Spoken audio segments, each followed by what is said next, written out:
sampai generasi ku diselamatkan.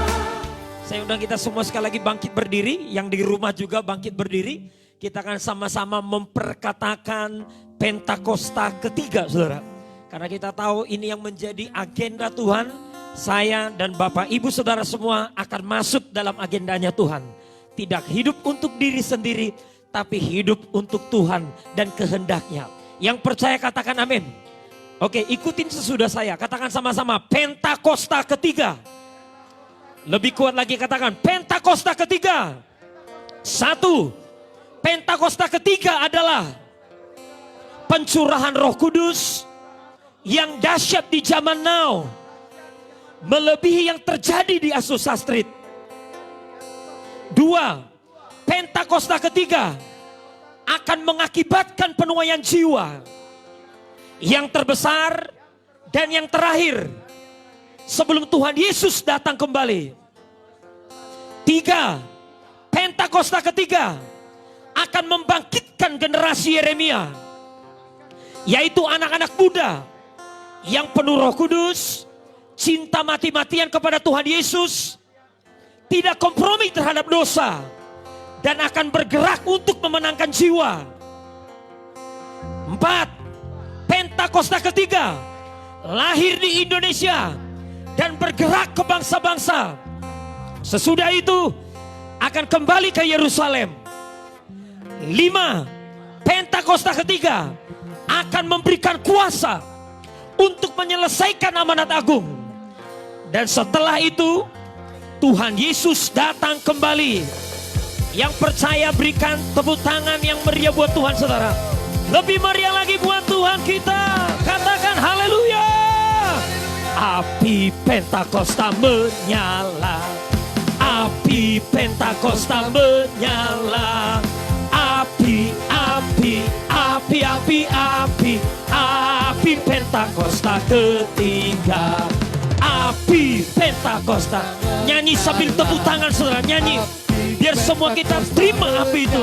Ya, api, api, api, api, api. Api Pentakosta ketiga. Lebih lagi, api Pentakosta menyala. Api Pentakosta menyala. Api, api, api, api, api. Api Pentakosta ketiga. Api Pentakosta ketiga. Api Pentakosta ketiga. Berikan tepuk tangan sorak-sorai buat Tuhan. Katakan haleluya. Sebelum duduk Bapak Ibu Saudara kasih tos kiri kanannya, katakan on fire. Haleluya. Baik, silakan duduk. Mari kita buka Alkitab kita bersama-sama dalam Efesus pasalnya yang ke-6. Ayat yang ke-10 sampai dengan ayat yang ke-18. Efesus pasalnya yang ke-6 ayat 10 sampai dengan ayat 18. Saya beri tema dari judul khotbah hari ini, perlengkapan rohani di era new normal. Sembari saudara mempersiapkan diri di era new normal, mulai dari pribadi, keluarga, usaha, bisnis saudara, pekerjaan saudara, sekolah anak-anak saudara yang masih terus online sampai akhir tahun ini. Segala sesuatu yang kelihatan untuk kepentingan pribadi kita. Saya berdoa saudara, jangan sampai saudara lewatkan satu hal. Apa itu Pak? Yaitu mempersiapkan perlengkapan rohani. Karena saya percaya kalau saudara hanya dengan perlengkapan jasmani saja memasuki new normal, saudara tidak akan kuat. Saya berdoa saudara juga hari ini, ya ini tujuan daripada gereja, tujuan daripada kami hamba-hamba Tuhan. Mengingatkan kita, mengajak kita, memperlengkapi kita, yaitu perlengkapan rohani.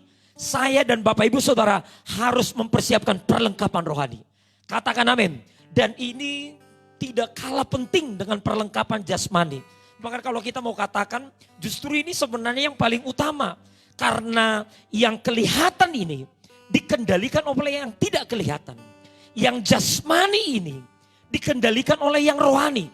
Yang mengerti katakan amin. Jadi saya berdoa saudara, jadi yang kelihatan dikendalikan oleh yang tidak kelihatan. Jadi selain daripada perlengkapan jasmani yang saya percaya saudara semua persiapkan itu. Saya berdoa hari ini kita akan belajar sama-sama semua kita mempersiapkan perlengkapan rohani. Yang mau katakan amin.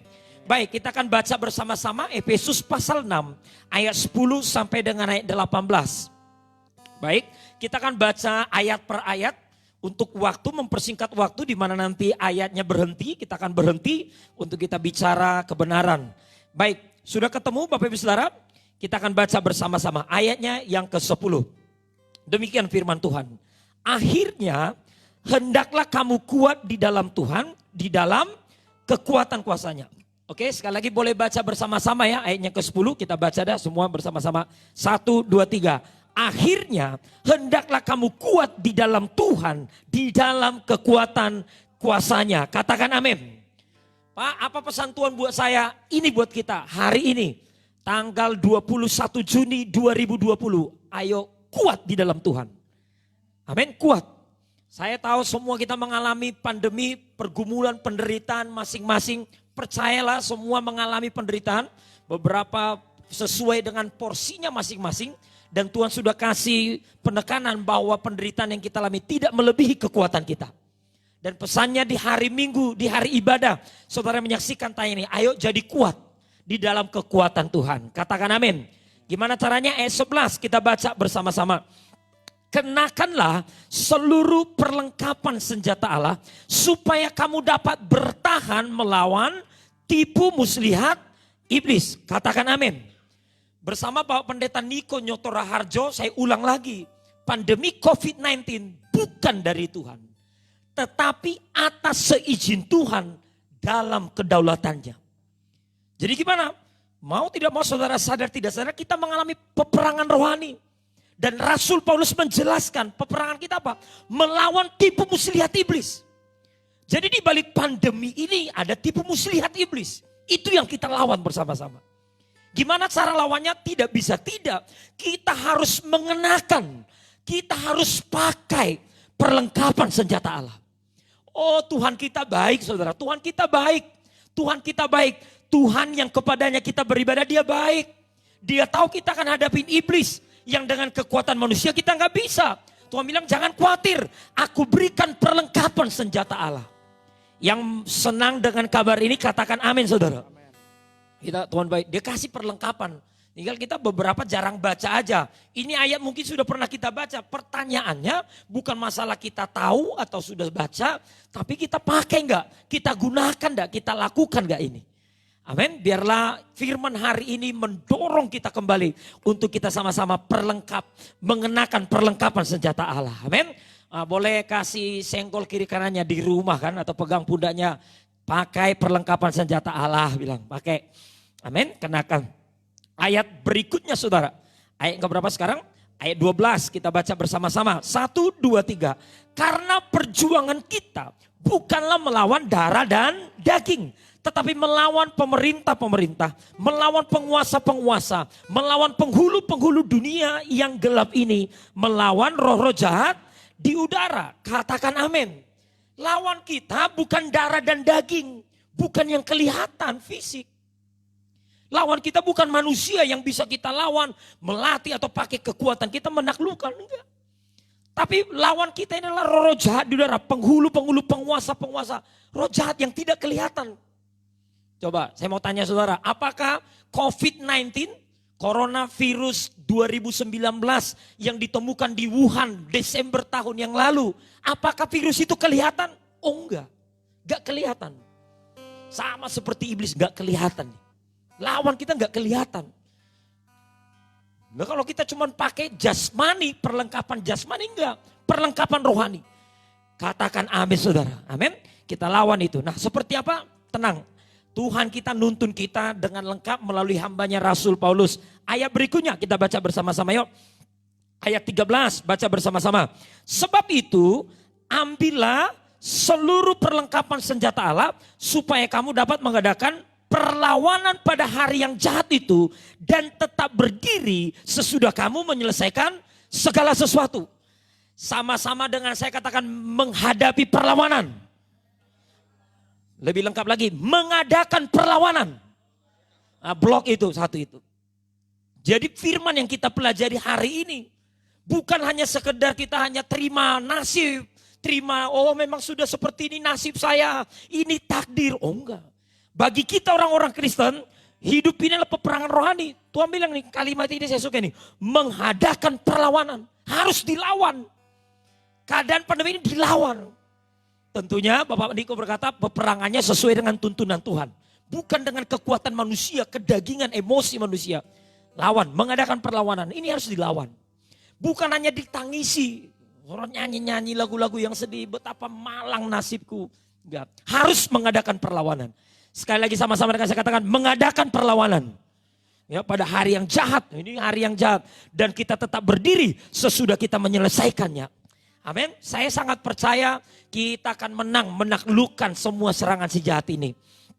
Yang percaya katakan amin, saudara. Amin. Oke, gimana nih apa senjata-senjatanya? Ayat berikutnya menuntun kita, ayat 14. Semua kita baca bersama-sama. 1, 2, 3. Jadi berdirilah tegap, berikat pinggangkan kebenaran dan berbaju jirakan keadilan.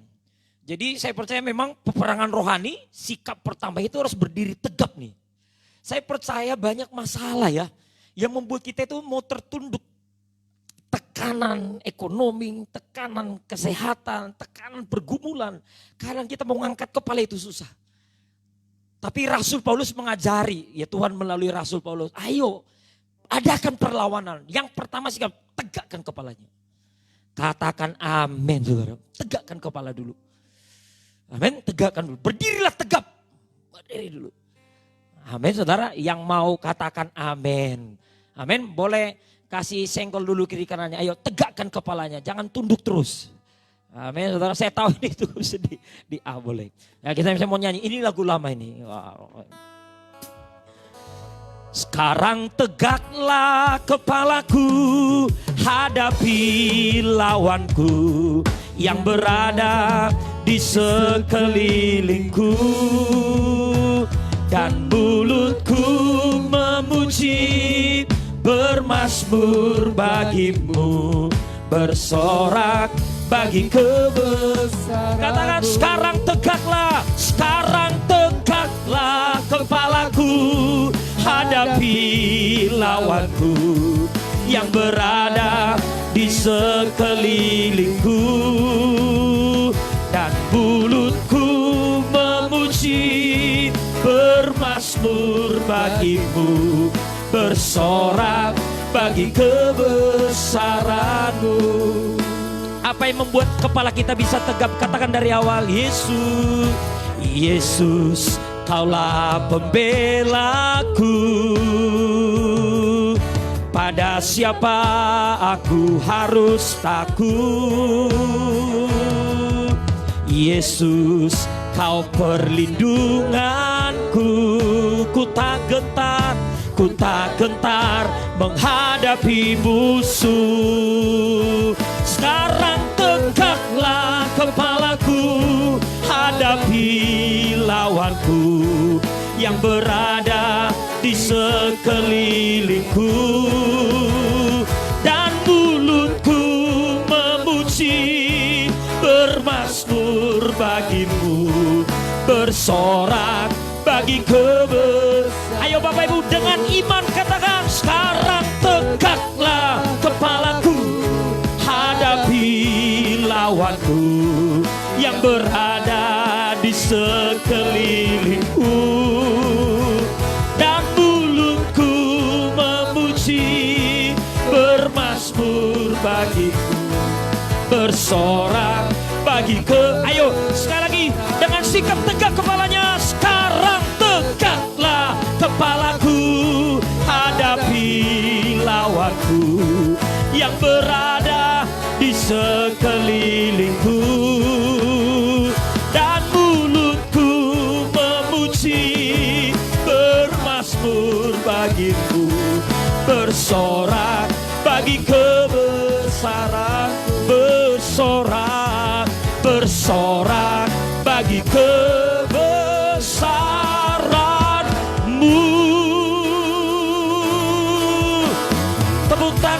buat Yesus pembela kita, saudara. Tepuk tangan yang meriah buat Dia. Katakan haleluya. Dalam ayat yang ke-14 ini, sesudah kita berdiri tegap, jadi nyatakan sikap dulu. Mungkin dari fisik dulu. Tegap. Angkat kepalanya. Katakan amin, saudara. Penderitaan angkat. Mungkin beberapa di antara kita, Pak, ini penderitaan karena dosa saya. Minta ampun, akui dosanya. Habis itu tegak kepalanya. Pak, ini apalagi karena saudara melakukan kebenaran menderita. Apalagi itu, Tuhan pembela kita yang nyata. Katakan amin, tegakkan kepalanya. Saudara cek semua, periksa, oh tidak ada dosa, berdiri tegap. Seberat apapun masalah, sebesar apapun musuh. Kalau saudara tahu kita ada dalam kebenaran, tegakkan kepalanya. Amin, kita akan lihat. Senjata berikutnya di ayat ini masih dikatakan apa? Tegak kepalanya. Yang pertama katakan berikat pinggangkan kebenaran. Nah ini sebenarnya kalau disebut yang pertama ya ini. Senjata pertama ikat pinggang kebenaran. Amin. Jagain ya, di masa ini saya ulang lagi. Hindari kebohongan dan dusta. Amin. Hoax. Makanya berita-berita hoax hindari. Kalau saudara gak terlalu tahu ceritanya, gak usah ikut-ikutan. Share atau bagikan apapun. Hindari kebohongan. Sama suami istri hindari kebohongan. Katakan amin. Kalau belum siap menerima reaksinya bukan bohong, simpan dulu. Tapi jangan sampai bohong. Karena itu ikat pinggang yang mengencangkan kita. Katakan amin, saudara. Ikat pinggang kebenaran yang pertama. Terus berikutnya apa? Dan berbaju jirahkan keadilan. Jadi masalah pakaian, baju jirah, keadilan. Ya, lihat semua adil dalam presiden Tuhan. Oke, lanjut ayat berikutnya. Saya tidak panjang bahas di satu persatu, nanti ada poin yang ke-7 justru saya akan dalami. Kita baca bersama-sama yuk ayat yang ke-15.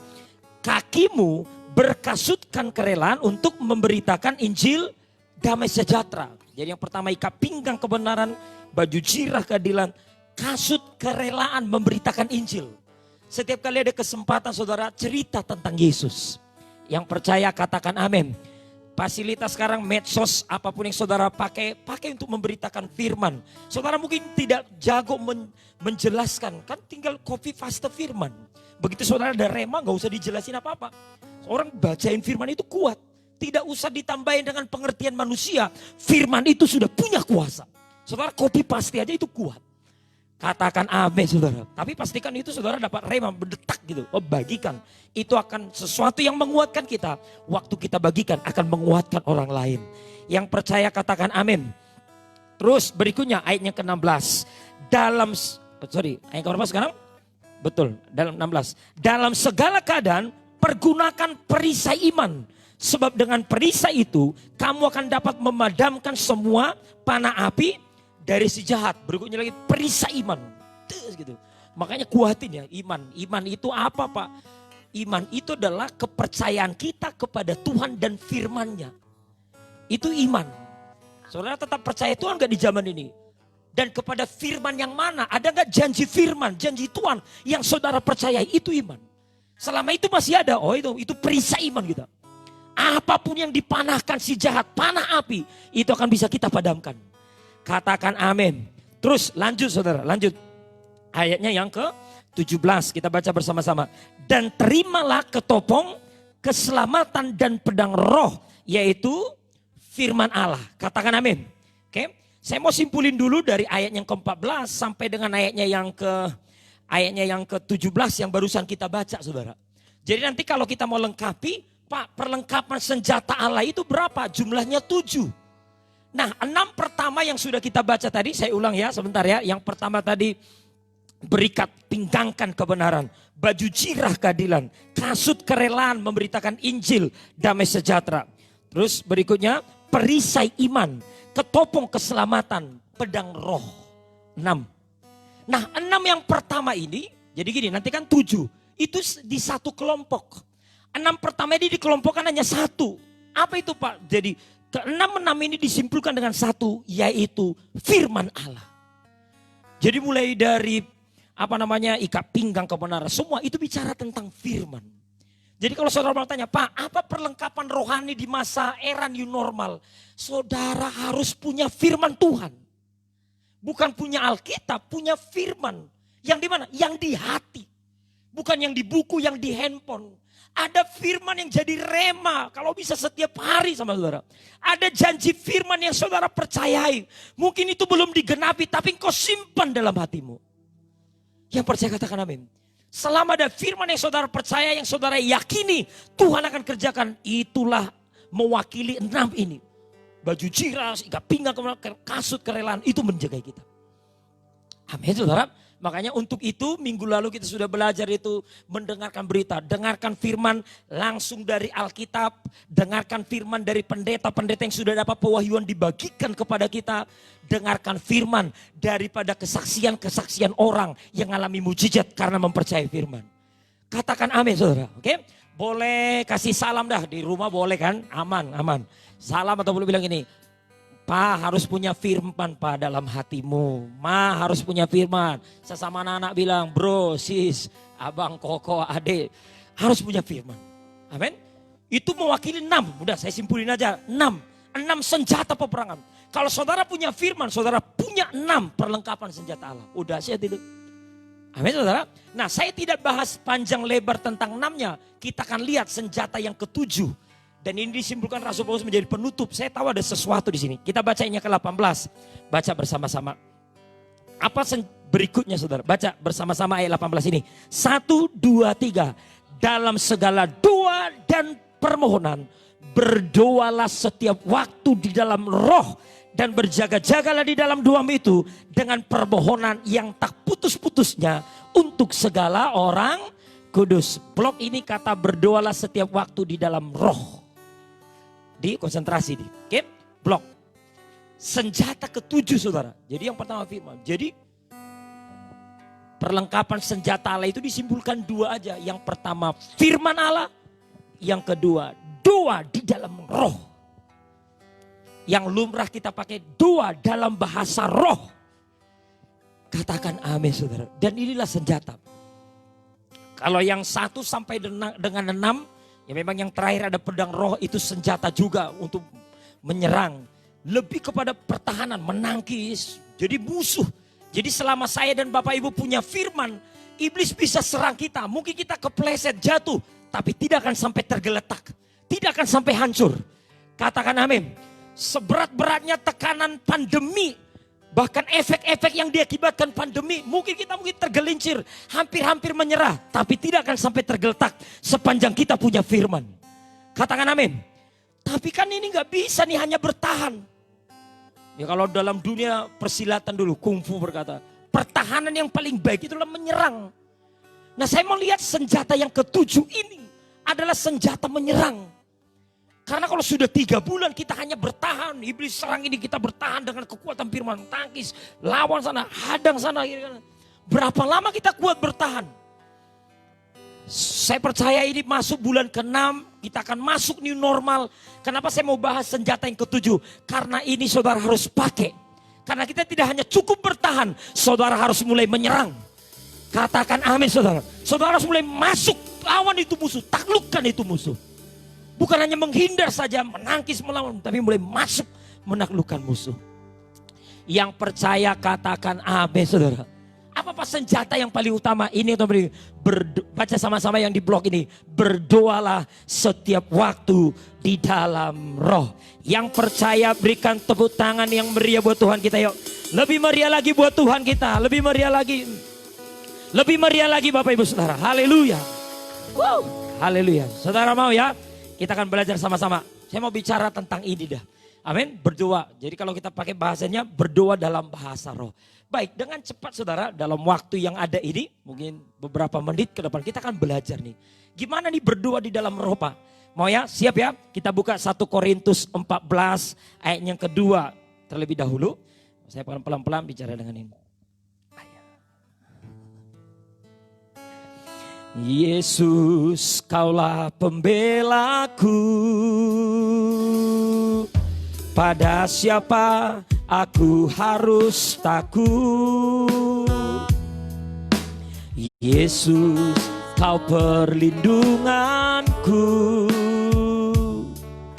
ku tak gentar menghadapi musuh. Sekarang tegaklah kepalaku, hadapi lawanku yang berada di sekelilingku, dan mulutku memuji, bermasmur bagimu, bersorak bagi Mari katakan pujian ini. Ku yakin Kau hadir di sini. Ku rasakan kuasa yang tak terbatas. Ku yakin Kau nyata di sini. Kemenangan terjadi. Katakan ku yakin Kau hadir di sini. Ku rasakan kuasa yang tak terbatas. Ku yakin Kau nyata di sini.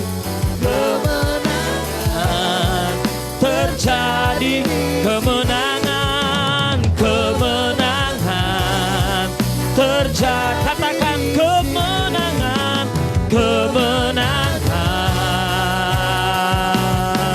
terjadi di sini. Berikan tepuk tangan yang meriah buat Tuhan. Haleluya. Dengan cepat saudara, kita mau belajar tentang berdoa dalam bahasa roh. Apa yang firman Tuhan katakan? Saya berdoa saudara jangan pusing lagi apakah bahasa roh itu dari Tuhan, apakah itu penting, apakah saya semua berhak menerimanya. Udah, kayaknya sudah bukan waktunya lagi. Saudara tahu bahwa itu adalah senjata yang saudara harus pakai di masa new normal ini. Katakan amin saudara, oke? Baik, dengan cepat saudara kita akan lihat 1 Korintus 14 ayat yang kedua. Ada 3 hal penting, nanti kita akan lihat dengan cepat saudara. Yuk baca bersama-sama 1 Korintus 14 ayat yang kedua. Saya akan langsung ke layar, akan menolong kita untuk mempercepatnya. Yuk baca sama-sama yuk. 1, 2, 3. Siapa yang berkata-kata dengan bahasa roh, tidak berkata-kata kepada manusia, tetapi kepada Allah. Stop, sini dulu. Jadi waktu saya dan Bapak Ibu, Paulus berkata, ayo kamu ya, ini senjata, berdoa dalam roh. Setiap waktu saya dan Bapak Ibu berdoa dalam bahasa roh, kita tidak lagi ngomong sama manusia, tapi kepada Allah. Waktu saudara bahasa roh di rumah para suami, kita sedang tidak lagi ngomong kepada istri ataupun kepada anak-anak. Demikian juga istri sebaliknya, atau anak-anak waktu berdoa dalam bahasa roh, tidak berkata-kata kepada orang tua atau sesama saudara, tapi kita sedang berkata-kata kepada Tuhan. Katakan amin. Saya menyebut ini saudara, ada banyak orang mengistilahkan tentang bahasa yang pertama. Tapi saya pakai bahasa ini. Bahasa roh itu adalah bahasa keintiman kita dengan Allah. Yohanes 4 berkata Allah itu roh. Roh adanya. Allah itu bukan manusia. Allah itu bukan manusia. Jadi gimana Pak berhubungan, berkata-kata kepada Allah yang ada roh. Ini fasilitasnya, berdoa dalam bahasa roh. Katakan amin. Karena kalimat berikutnya, baca bersama-sama pengertiannya. Sebab tidak ada seorang pun yang mengerti bahasanya, oleh roh ia mengucapkan hal-hal yang rahasia. Ketika saya dan Bapak Ibu Saudara berdoa dalam bahasa roh, gak ada yang ngerti. Bahkan karena kita yang mengucapkan juga gak ngerti. Tapi di dalam doa itu ada hal-hal yang rahasia yang kita ucapkan kepada Tuhan. Demikian juga sebaliknya, ada hal-hal rahasia Tuhan yang diucapkan kepada kita. Amin. Jadi itu keintiman. Katakan amin saudara. Jadi kalau saudara mau bersekutu untuk berbahasa, berkata-kata kepada Tuhan. Itu bahasa keintiman. Bahasa apa namanya, benar-benar bahasa yang hanya saudara dengan Tuhan yang tahu. Ya pakai bahasa ini. Amin. Makanya saya tahu nih di masa pandemi, Pak aku gak tahu Pak mau buat apa ya, ngomong apa ya. Kemana saya pergi. Saudara saya sangat senang dengan satu statement yang sangat bagus ya. Di masa pandemi ini, pertolongan kita tidak ada di teman kita. Pertolongan kita tidak ada di keluarga besar kita. Pertolongan kita tidak ada di kenalan-kenalan kita. Pertolongan kita hanya ada di tangan Tuhan. Setuju, katakan amin. Jadi siapa yang mau tolong kita? Orang bilang, lah orang mengalami yang sama semua. Jadi ini pandemi ini membuat orang semua ke Tuhan. Lah kalau kita tahu hanya Tuhan yang bisa tolong kita, ayo bangun hubungan dengan dia, bangun persekutuan dengan berdoa dalam bahasa roh. Di masing-masing doa, berkata-kata kepada Tuhan. Yang mengerti ini katakan amin. Oke, ayat yang keempat, ini firman saudara saya berdoa mengajar kita. Ayat yang keempat, baca bersama-sama. 1, 2, 3. Siapa yang berkata-kata dengan bahasa roh, ia membangun dirinya sendiri. Tetapi siapa yang bernubuat, ia membangun jemaat. Kita mau clearkan dulu perdebatan yang selama ini. Banyak orang yang ekstrim. Mana yang lebih penting, bahasa roh atau nubuat? Banyak orang memperdebatkan. Padahal Rasul Paulus menulis ini dalam satu ayat bukan untuk diperdebatkan. Tapi Rasul Paulus mau menunjukkan keterkaitan. Katakan sama-sama dengan saya, keterkaitan. Bahasa roh dengan nubuat berkaitan. Gimana Pak kaitannya? Saya akan baca dengan bahasa seperti ini supaya kita mengerti. Kita, saya dan Bapak Ibu akan bisa bernubuat dan membangun jemaat kalau kita terlebih dahulu berkata-kata dengan bahasa roh, membangun dirinya sendiri. Katakan amin. Jadi ini dua hal yang tidak terpisahkan. Saya mau ngomong lagi dari mimbar ini. Kalau ada yang saudara kenal, mengaku pendoa, mengaku hamba Tuhan, dikit-dikit bernubuat. Tapi dia menolak berdoa dalam bahasa roh. Tidak usah didengarin nubuatnya. Itu nubuat, dibuat-buat sama dia. Karena gak mungkin orang bernubuat membangun jemaat. Kalau dia tidak pernah berbahasa roh, membangun dirinya sendiri. Pakai kekuatan apa dia akan menguatkan kita? Yang mengerti sampai di sini katakan amin. Saya mendorong saudara juga. Jangan saudara buat ngejelimet. Bernubuat itu yang berkata, demikianlah firman Tuhan. Gak gitu nubuatan. Saya pendeta nih, saya khotbah gini, khotbah saya, kata-kata saya tiba-tiba akan menguatkan orang. Ini sama dengan bernubuat nih, pekerjaan bernubuat. Kenapa bisa menguatkan orang? Pak Roy yakin kalau itu menguatkan. Karena saya sudah menguatkan diri saya, berdoa bahasa roh, mempersiapkan ini, menguatkan diri saya. Apa yang menguatkan saya? Baru saya berkata-kata dan akan menguatkan banyak orang. Yang percaya katakan amin. Amin. Saya ngomong lagi nih, para suami, kita istri pengen dikuatin sama kita. Lah kalau kita juga lemah gimana menguatin? Makanya banyak bahasa roh ya para suami. Istri-istri, ya kalau suami saudara takut Tuhan. Kalau suami saudara gak takut Tuhan, harapin dia berdoa. Gimana? Tuhan biarlah suamiku nguatin aku. Gimana dia aja lemah, gak kuat hadapin ini. Para istri ayo berdoa. Anak-anak, orang tua saudara belum takut Tuhan. Ya anak-anak kuatin. Yang percaya katakan amin saudara. Dan dari ayat 4 ini bagus sekali saudara. Di masa pandemi ini sangat relevan buat saudara. Betul kan kita ini mengharapkan beberapa nih, ya saya ulang lagi, istri mengharapkan suami nguatin tapi gak didapatin. Atau sebaliknya suami harapin istri kuatin gak didapatin. Beberapa lagi pengerja pengen pendetanya kuatin gak dapat. Jemaat pengen pengerja atau gembalanya kuatin gak dapat. Alkitab berkata ketika kita tidak mendapatkan penguatan, dukungan dari orang, support dari orang-orang. Tuhan sudah memberikan kita satu fasilitas. Ayo doa dalam bahasa roh, itu akan membangun dirimu sendiri. Katakan amin saudara. Menguatkan, itu saudara bahasa roh. Saudara akan tiba-tiba di-empower, dikuatkan oleh itu. Yang mengerti sampai di sini katakan amin. Boleh dong berikan tepuk tangan yang meriah buat Tuhan kita yuk. Lebih meriah lagi kepada Tuhan kita. Haleluya. Ku yakin kau hadir di sini. Ku rasakan kuasa yang tak terbatas. Ku yakin kau nyata di sini. Kemenangan terjadi. Ayo sama-sama angkat tanganmu. Ku yakin saudara, Tuhan hadir di rumah-rumah kita. Tuhan hadir di sini dan di tempat saudara. Kuasa yang tak terbatas. Ku yakin kau nyata di sini. Kemenangan terjadi di sini. Hal berikutnya Roma 8 ayat 28. Kita akan baca ayat yang sangat lumrah, yang semua kita sudah tahu, sering ucapin. Roma 8 ayat 28. Di masa pandemi ini ayat yang sering diucapkan, ditulis orang di medsos saudara. Kita baca bersama-sama ayat 28 yuk. 1, 2, 3. Kita tahu sekarang bahwa Allah turut bekerja dalam segala sesuatu untuk mendatangkan kebaikan bagi mereka yang mengasihi dia. Yaitu bagi mereka yang terpanggil dengan sesuai dengan rencana Allah. Oh, ini ayat sudah sangat populer, sangat terkenal nih. Bahkan di masa pandemi, ya Tuhan turut bekerja. Tapi hari ini kita akan belajar sama-sama.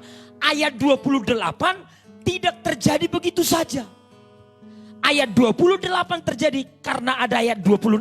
Baca ayat 26 bersama-sama yuk.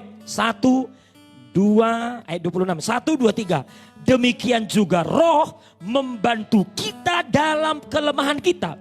Sebab kita tidak tahu bagaimana sebenarnya harus berdoa. Tetapi Roh sendiri berdoa untuk kita kepada Allah dengan keluhan-keluhan yang tidak terucapkan. Allah turut bekerja mendatangkan kebaikan dalam segala sesuatu, mendatangkan kebaikan. Karena ayat 26. Apa 26? Karena kita berdoa dalam bahasa roh. Saya dan Bapak Ibu Saudara mau pendoa sehebat apapun yang mengatakan dia pendoa tulen sejati. Satu kelemahan kita sama kok. Yang mendengarkan ini sama. Yang ngomong ini satu kelemahan kita. Kelemahan kita ini, kita tidak tahu bagaimana sebenarnya harus berdoa. Gak ada yang tahu. Tapi waktu kita berdoa dalam bahasa roh, waktu kita mau coba Tuhan di masa gini, seperti dari mana aku mulai doaku, kita nggak tahu mulai dari mana, yang mana harus kita doakan. Tapi waktu kita berdoa dalam bahasa roh, Huriana kiara labata kayara labayashanda, himeri ada kata kayara labayashanda. Alkitab berkata roh membantu kita dengan keluhan-keluhan yang tidak terucapkan. Semua erangan jerita diucapkan kepada Allah. Katakan amin. Saudara tahu apa yang terjadi? Ayat 27. Waktu kita berdoa dalam bahasa roh, ayat 27 terjadi. Baca sama-sama yuk. Ayat 27-nya. Dan Allah yang menyelidiki hati nurani. Ini sifat Allah kita. Dia melihat kita bukan yang kelihatan, tapi dia melihat kita sampai hati nurani. Waktu kita berdoa dalam bahasa roh. Tadi waktu pujian penyembahan tadi, saya berdoa, saya diingatin Tuhan. Tuhan itu berkenan atas kebenaran dalam batin. Kadang penampilan luar kita bisa salah ngomong, salah ucap, salah ambil keputusan. Tapi sepanjang di dalam batin kita ada kebenaran. Kerinduan ingin hidup benar di hadapan Tuhan. Ingin nyenangin hati Tuhan. Katakan amin. Waktu kita bahasa roh Tuhan bilang, oh Tuhan menyelidiki semua hati nurani. Tuhan tahu, dikatakan di situ apa? Mengetahui maksud roh itu. Jadi waktu kita bahasa roh, kita kadang gak ngerti, orang lain apalagi. Iblis apalagi. Tapi Bapa kita mengerti apa yang kita maksudkan. Katakan amin. Dia mengerti. Waktu mengerti berikutnya apa? Sesuai dengan kehendak Allah berdoa untuk orang-orang kudus. Jadi di masa seperti ini saudara berdoa dalam roh. Kenapa saya mengerti Paulus peperangan rohani senjatanya doa. Banyak bahasa roh. Saya mempersiapkan khotbah ini, ada kesempatan saya bahasa roh. Ada kesempatan doa. Saya persiapkan. Saya lakukan dulu sebelum saya khotbahkan ini. Kan sekarang banyak masa stay at home, saudara banyak waktu luang daripada nggak tahu. Apalagi khususnya lagi galau, pikiran lagi ini bahasa roh saudara. Amin. Waktu bahasa roh diucapkan kepada Tuhan. Allah mengerti apa yang kita ucapkan. Baru ayat 28 yang bilang. Baru nanti itu akan menggerakkan Allah. Bekerja dalam segala sesuatu. Mendatangkan kebaikan buat kita. Yang mengerti sampai di sini berikan tepuk tangan yang meriah buat Tuhan kita. Lebih meriah lagi buat Tuhan kita. Segenap jiwaku memujimu. Oh, sungguh besar Kau Yesusku. Semua nyanyi saudara. Segenap hatiku menyembahmu. Kau besar. Kau katakan segenap jiwaku. Segenap jiwaku memujimu. Oh sungguh besar Kau Yesus. Segenap hatiku menyembahmu. Kau besar. Kau besar. Kau besar. Kau besar.